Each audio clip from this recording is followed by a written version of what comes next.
The Insurance Brokers Podcast is brought to you by Sarah Myerscough of Boston Tullis. Welcome to the Insurance Brokers Podcast with your host, Sarah Myerscough. This business podcast is for ambitious brokers determined to grow their business. Our guests are highly experienced industry experts and innovators. This is the place to leverage their success, learn how to break through barriers to growth, and discover a community of support and ideas whilst growing your business. So, before we get into the really exciting stuff, can you just give me a bit of background as to you, who Henry Newby is and how you come to be where you are? Yeah, of course. So from my point of view, I've spent most of my working life working for large multinational insurance organisations. So prior to joining Superscript, I worked for AXA for about 10 years. I was Business Development Director for AXA Group in the UK. And prior to that, I spent 11 or 12 years at Aon. So 25 years or thereabouts, all of it working for large multinational insurance organisations and all of it actually working within partnerships distribution. And then I joined Superscript about 3 years ago. That's fabulous. That must be quite a different mindset from large corporate to startup insurtech. Yeah, very different. I mean, in fairness, the last few years that I was at AXA, part of my role was increasingly spending time working with organisations that were disrupting a whole number of sectors. So part of my role was looking after very kind of traditional strategic partnerships for AXA.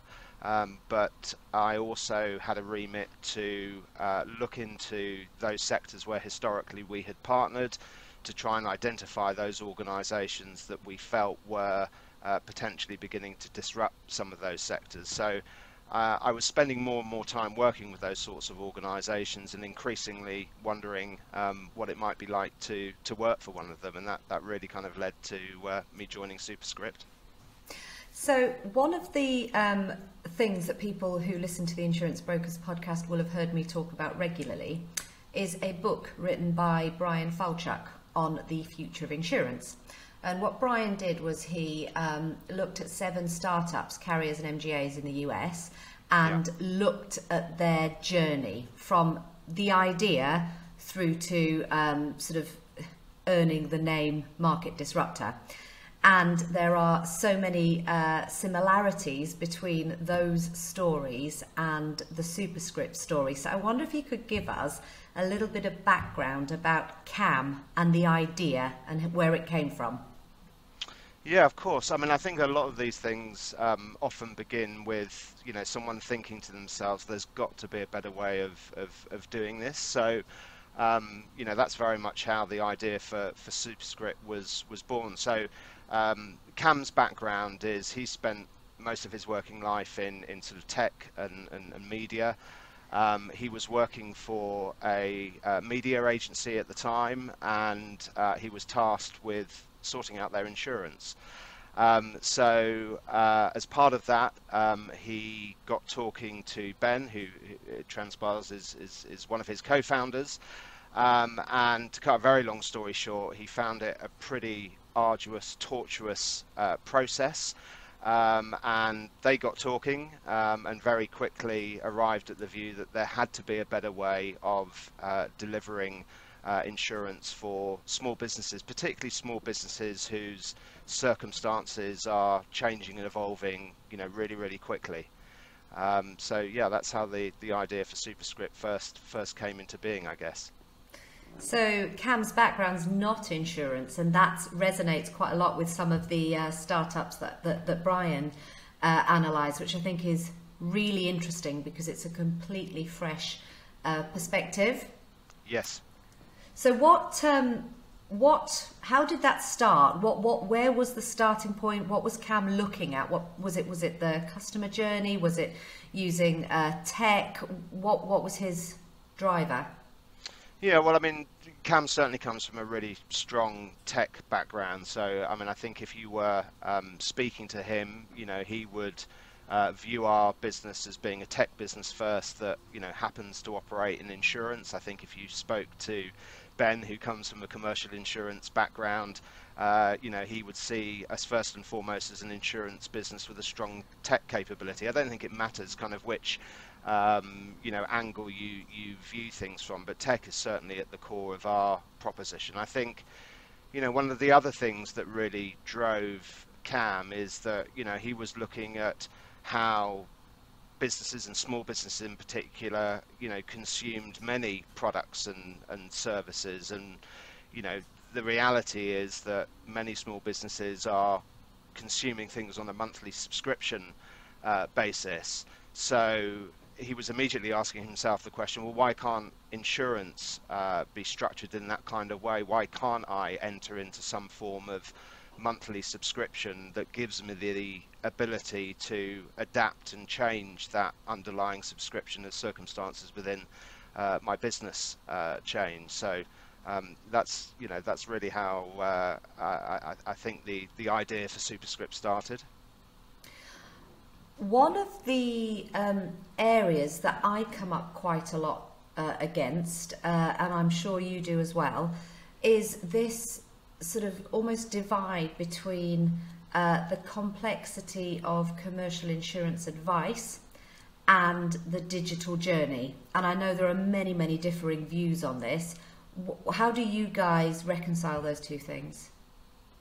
Yeah, I think that's a great question, Sarah. I mean, the first thing to say is that, from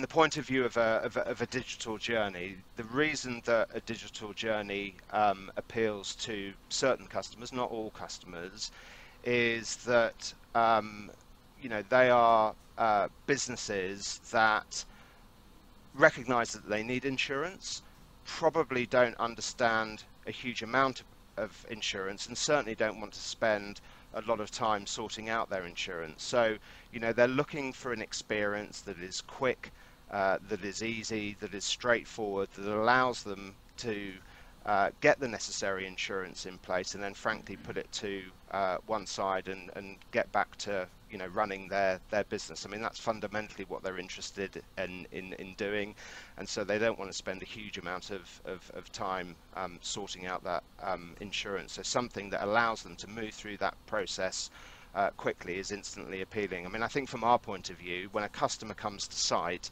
they really want to know two things. Number one, can you cover me? And number two, can you do so at a price that I think is fair and reasonable? So a lot of our focus as a business is about getting that customer to the point of being able to configure their cover as quickly as possible, and serving them the price so that they can make an informed decision around can you provide the cover that I require, and can you do so at a price that I think is fair and reasonable. Now, I'm the first to admit that that's not going to necessarily be right for every business, but huge numbers of businesses want to transact with their insurer in that kind of way.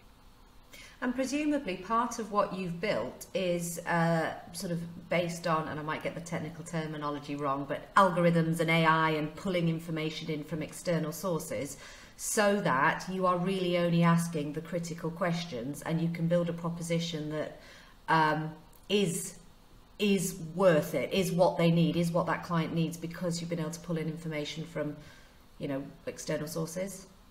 Yeah, that's absolutely right. So I mean, we do that in a number of different ways, and some of it is frankly pretty straightforward in terms of ensuring that customers aren't having to key in information that we can readily source elsewhere. So really small example, but if a company is registered with Companies House, we've built an API integration with Companies House that allows us to pull any data that we require for the purposes of our quote process into the quote journey, so that the customer isn't having to key that information in themselves. We're also ensuring that as a customer goes through the quote journey, that we are serving them with insight in relation to other businesses that look and feel like themselves. So, I mean, we talk a lot within the business around hyper-personalization. It sounds like a very grandiose term, but essentially what we're looking to do is to help to educate the customer as they go through the quote journey by signposting, I suppose, covers that they may require based upon other businesses that look and feel like them. Fabulous. And actually, we're going to move slightly now into sort of the really amazing thing that you guys have done, but it's all built around this. I'll tell you what you need. I will be the work with somebody who he calls it the not the finder of solutions, the provider of insights. I might have fluffed that, but essentially I can pull all this data in the same way that Amazon does. Amazon says, you really want to buy this, other people who bought this looked at this, and it's pulling all of that data together. So let's talk Amazon, because Amazon is a business that's got the customer journey right. And when I launched the Insurance Brokers podcast, I think it was the first one I ever did was with Peter Cullen. And right. Peter said Yes. to me, Sarah, in the next 10, 20 years, the big players in global insurance are going to be Amazon and Google. And it's been anticipated for, a long, long time. And you guys have done it. So talk me through what you're doing with Amazon. Yes, of course. So we are working with Amazon primarily in relation to their Business Prime proposition. So Business Prime operates in in exactly the same way as the Prime proposition that we all know and some of us love, as individual consumers. Essentially, what Amazon are looking to do is they're looking to acquire more businesses to their Business Prime proposition. It operates as a monthly subscription model, once they've acquired those customers, obviously they're looking to retain them over the longer term. So for some time now, they've been running a program over in the US. Where they are providing a range of member benefits as part of that Business Prime proposition. These are member benefits across a range of different products and services, but they're all geared towards things that a small business is likely to find useful. The program's been hugely successful in the States, and so they've recently rolled that out to the UK, and we are one of a small number of providers that is currently working with them in relation to that proposition. So in very, very simple terms, if you're a Business Prime member, you're able to take advantage of a unique offer that we've got in place for Business Prime members. You access that through the Business Prime site. And there's a number of interesting things that we've done, including incorporating Amazon's login with Amazon technology, which allows a couple of things. So firstly, it allows us to validate that they are indeed a Business Prime member, which is something that's really important to Amazon. They only want Business Prime members to be able to access the offer. But also it has a benefit from a customer point of view in terms of accelerating that quote journey, because we're able to effectively access some of the data that Amazon already holds about that customer and use that to pre-fill certain fields within the quote journey itself. What was it like in the sort of negotiation stages in this partnership with a giant like Amazon? What was it like to do that?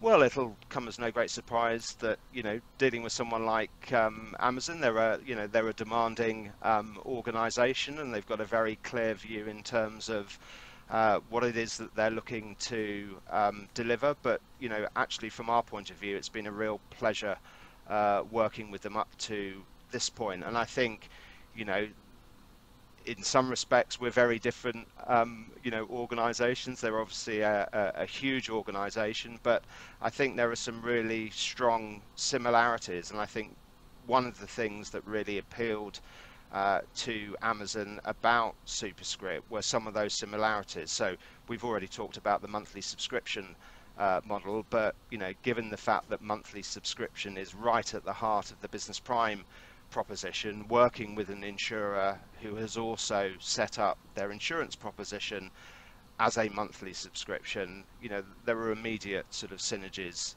there. I think in our earlier conversations we've had, I think one of the things you mentioned, which I think is really interesting, is this: because you are essentially a small and a startup organisation, you can be very flexible, nimble, and move with a giant like Amazon to accommodate, which is credit to you. It's a fabulous achievement. How did you celebrate when you signed it on the dotted line?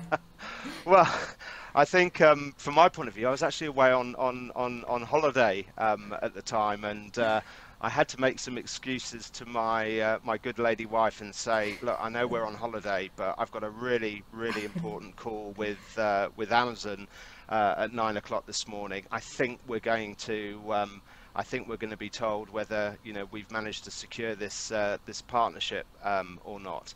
I think it's fair to say that as soon as I came off that call, I was charging around, punching the air in celebration.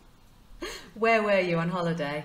We were in Snowdonia, actually. So we were just up in Snowdonia for a few days. It was between lockdowns, so we escaped for a few days, but had to take this call in between times, unfortunately. Did you run up Snowdon immediately after because of all the excess energy? We did go up Snowdon. I'm not sure I ran up Snowdon, but we did go up Snowdon. Do you know what? It's such a fabulous achievement, and it's so interesting to hear. Right from when I interviewed Brian in, I think that was June, to what you guys are doing. You can see the cogs changing. You can see the moves going in the direction that you guys are doing, and I think it's really intriguing. One of the books that I read a long time ago now was called The Second Curve by Charles Handy, and it was Peter Cullum that told me to read it. Right. And he was talking about sort of looking at the broad global landscape, and you can see when the curve is coming and when it's time to bounce and start the new curve, and it's got to be apparent to everybody looking, and you can see people around not just the insurance industry but much wider. What can I do? Things are changing. I need to move with this, and I think Amazon have changed the landscape for buying behaviours from a B2C perspective, which is now filtering into B2B buying. So yes, I think it's incredible. Right. Incredible what you guys are doing. So tell me, what is actually, before I ask you about your view on the future, what other sort of partnerships? Partnerships are quite key to Superscript's overall proposition, and we've obviously had conversations in relation to one of those partnerships. Yeah. With Toolwatch. What else are you doing there? What's the benefit you guys sort of hold dear to the Superscript proposition in terms of partnerships?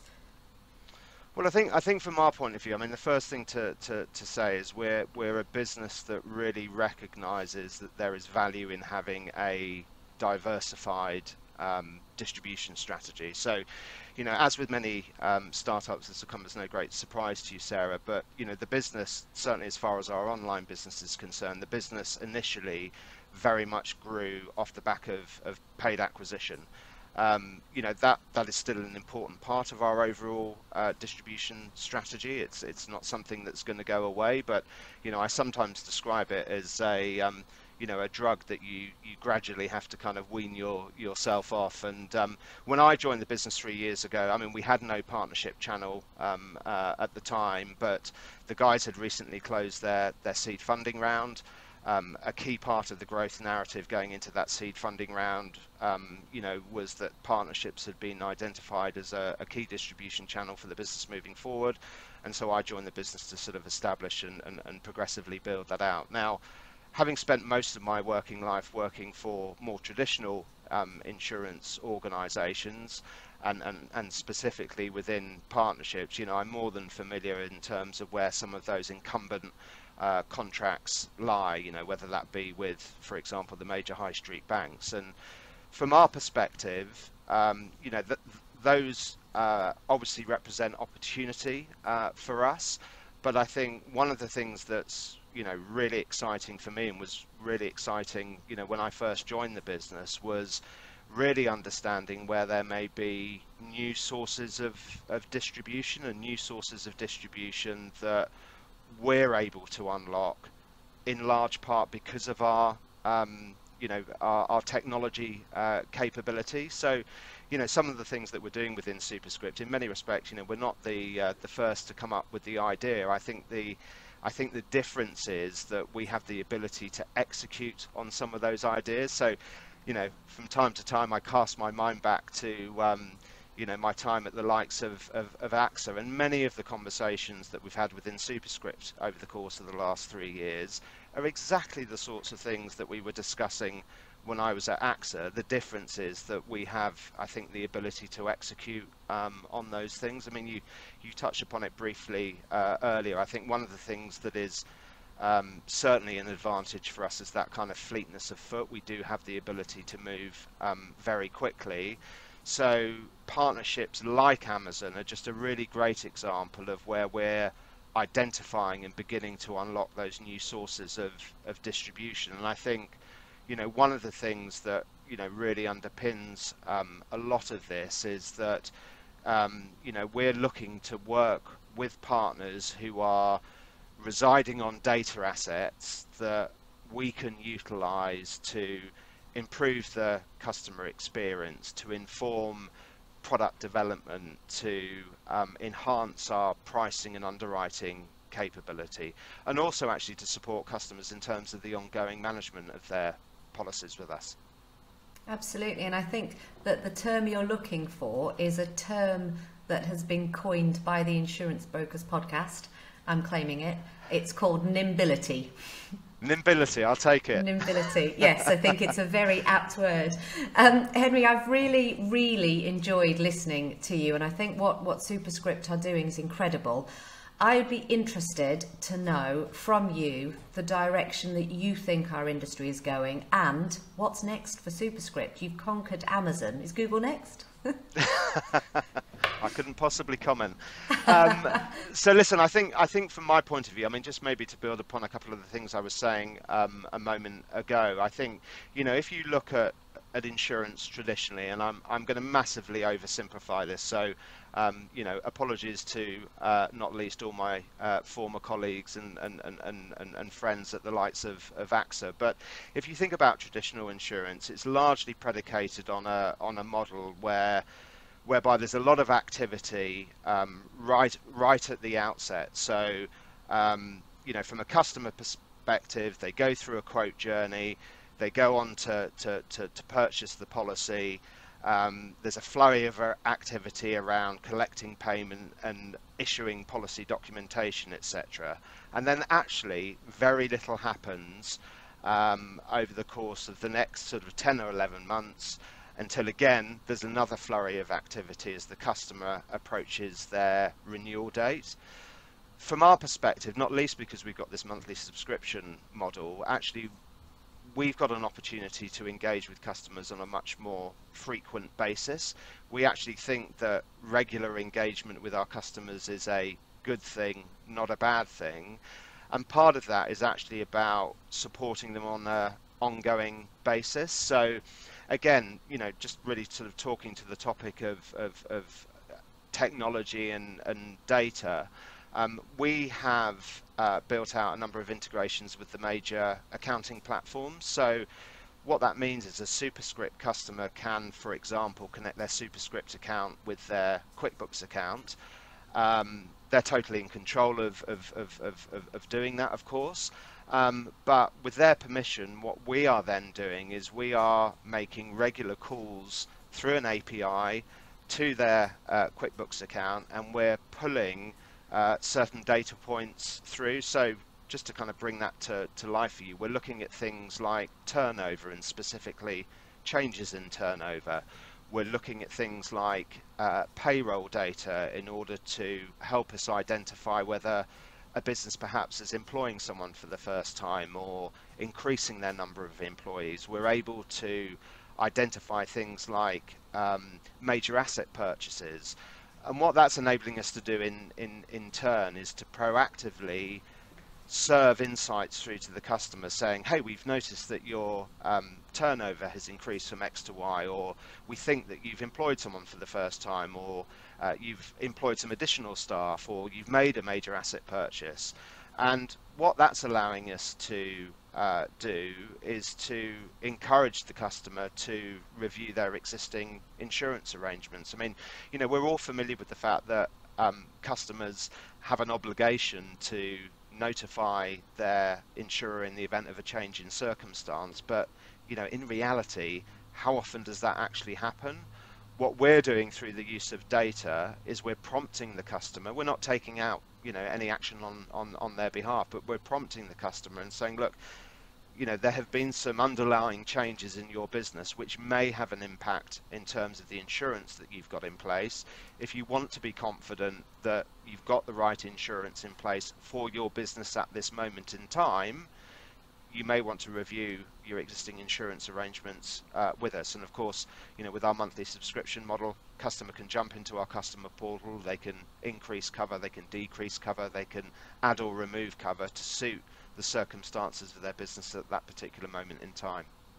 I think that providing insight and then telling the person what that insight means, you know, in respect of insurance or whatever it might be, is one of the most valuable assets a small business owner can have, because it comes at you from every direction. Yes. So having somebody going, this is what's happening for you here, if this is right, this is what you need to do, is absolutely invaluable. And I really wish you guys all the best in what you're doing. I have no doubt that Boston Tullis will be a client at some point. I think it's incredible. So well Thanks, done, you guys. Henry, can I just say a huge thank you from the Insurance Brokers Podcast, the audience, and Boston Tullis for your time in chatting us today. I think it's great. Well done, you guys. Thanks, Sarah. I really appreciate it. Thanks for your time. Thank you for listening to today's episode. If you have enjoyed what you have heard, have any questions or feedback, please leave us a review and we will be sure to get back to you. If you would like further information on how Boston Tullis Group can support your business, or if you would like to join us on an episode, please do not hesitate to contact us.